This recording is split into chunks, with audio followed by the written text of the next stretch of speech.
Okay, welcome. And I'm going to start doing something new. So, my name is Sarah. I am a Tupperware consultant, and I am posting videos to show you how to use Tupperware products, show you sale items that are going on, and other items. So, welcome to my kitchen. Um, Tonight, we are finishing up a pot roast that I started earlier and posted earlier today. I prepped the veggies already. So now it's later in the day, it's cooled down. We had a bit of a heat wave here, which is not unusual for a lot of people, but for us, it is. I live on the Oregon coast, so we don't get a lot of that kind of stuff. So earlier when I posted, I told you I was making a pot roast and that I was getting all the veggies prepped. So I did all of the veggies except for the potatoes. And now I'm going to get this big, beautiful chuck pot roast out. And tonight I am using my Ultra Pro lasagna pan. Now if you look in the catalog, I'll show you just in a moment here. If you look in the catalog, let me show you. Oh, right there. So this is the Ultra Pro series, currently what's being offered. This right here is the lasagna pan. That's what I'm using. That's the one I have. This right here is the, look, casserole pan. They're both casserole pans. One is a 2 quart and a 3.7 quart. For those, but I really like my lasagna pan because it is a good size for a lot of the stuff that I do, including casseroles. So while I anticipate getting these again sometime in the future, this is my go-to pan for oven cooking with Tupperware. This lasagna pan retails at $99. Okay, the unique thing about these, not only do they go in the oven, they go up to 450 degrees in the oven. They are a metal encased in a unique Tupperware coating that prevents it from melting. And it does a very good seal and bake. So the lid goes into the other. You can also tandem bake. So you saw that I turned this over. I could put a casserole in the bottom here and put this on top and tandem bake a vegetable or another item up here if I wanted to. Tonight we are actually going to use it as the lid, but for the moment I am going to place it in the top, or the bottom into the top, so that I can get this ready. Now, you never ever ever want to use any metal in this, because if you mar the coating, it's worthless. Absolutely worthless. So always use your silicone spatulas, your Tupperware tools, items that are not metal. So I'm going to put my knife over here and we're going to get this roast, this big beautiful piece of beef, and we are going to put it into the pan. Now you don't need to spray the pan either. It's got a unique nonstick coating. However, I do advise you that if you're going to do an item like one time I made focaccia in here, I did spray it for that, only because I wanted to make sure I could lift it out really well. Now this is one of our Tupperware cutting boards.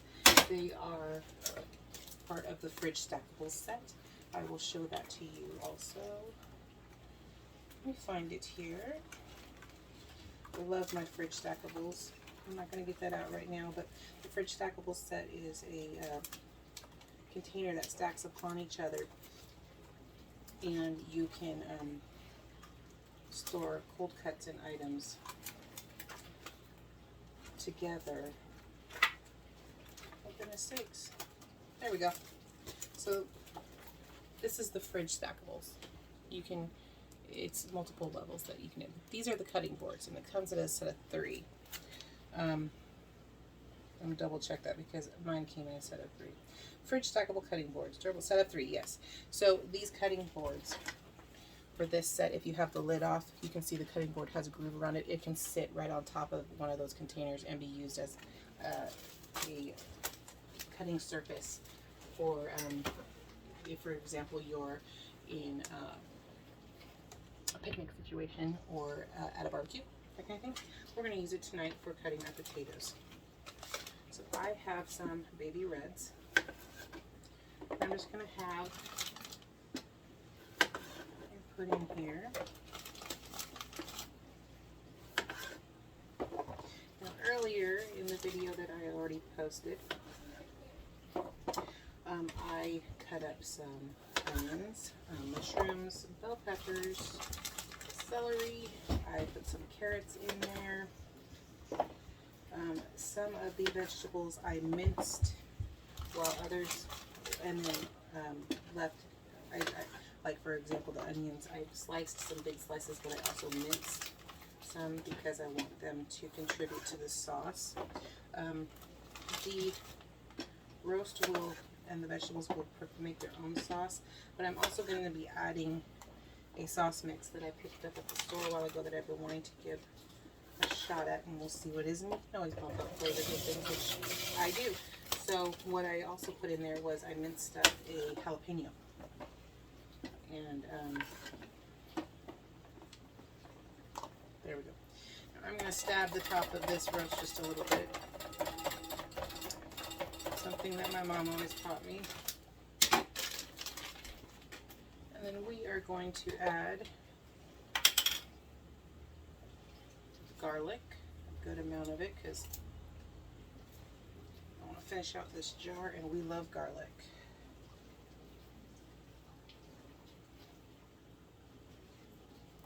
Let's say, oops, I just make a little bit of a mess. It's a good amount of garlic there. I'm not going to spread it around yet because I'm also going to add some salt. This is our counterscape container, and they come in a set of 2 when you order them. They're beautiful containers that look like glass. They are plastic. This one has my everything seasoning in it. This one over here, I have crystallized ginger in, but this one right here has kosher salt inside the, inside the lid. There is a spoon. It is a 1/4 teaspoon. Makes it really handy. I'm just going to sprinkle it over that garlic because I'm making kind of a spice paste, if you will, to spread all over the top of my meat. And I want to get all the seasonings incorporated together. So sometimes when you don't get the spoon in there in the right place, and leave some lip room for the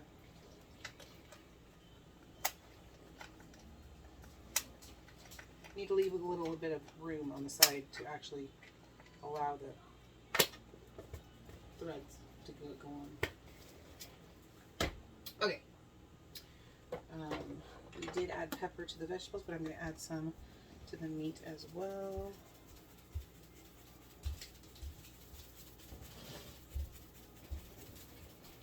These are our large spice shakers. They come 4 to a set. They are beautiful for keeping your spices fresh. Up here you'll see I have some small ones also. Those are available on occasion on sale in flash sales and other items. But I keep my go-to things, especially if you have the option of bulk. You can buy your bulk spices and stick them in these beautiful, beautiful containers. This is garlic powder. And then I have some Kitchen Bouquet browning seasoning, which that's going to go everywhere, which is fine. That's going to help make the sauce really rich.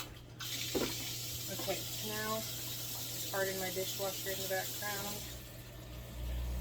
And you can see I'm just making a paste with that, putting it all over the top of the meat because I want it to go form a crust of spices. and herb on the top. All right, now this is our big bowl of vegetables. Look at all those vegetables, and they've been marinating. This is my fresh parsley from the garden. So we are going to tuck this around velvet mushrooms and red wine peppers, carrots. This is going to look like a lot, but believe it or not, we all know that it will shrink. The vegetables will shrink up, the meat will shrink up a little bit, and there's plenty of room for them.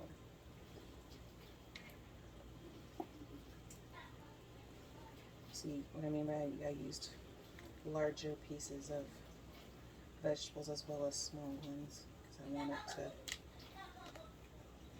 and then look at all that liquid in there. So it looks like it's over full, doesn't it? But trust me. Oh, it already smells good, guys. Trust me, this is going to be great. Okay, so we're going to tuck down into the corners of that meat.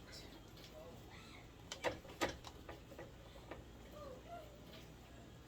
it down, tuck it down, tuck it down, tuck it down, tuck it down. The mushrooms will get smaller, the onions will get smaller.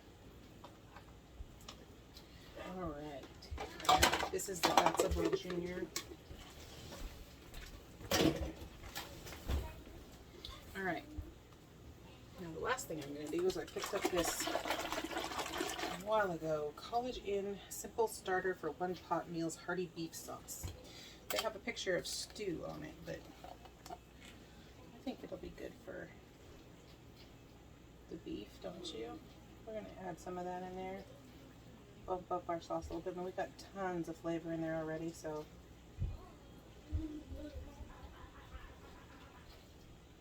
looks like it's actually going to thicken up our gravy. That's going to be awesome. All right, I already have my oven preheating at 350 degrees. I am going to take this nice big pan. I'm going to put the lid on. It floats a little bit, but it covers it mostly, and like I said, as it cooks, it's going to shrink, and that lid will completely seal. But as you can see right now, it's almost there. It's just a little high. All right. Now, oh, pardon that. I got something on the bottom. Wow. Okay. Into the oven we go, right onto the rack. Perfect. And that is a pot roast, and in about an hour, it'll be done. I'll see you then.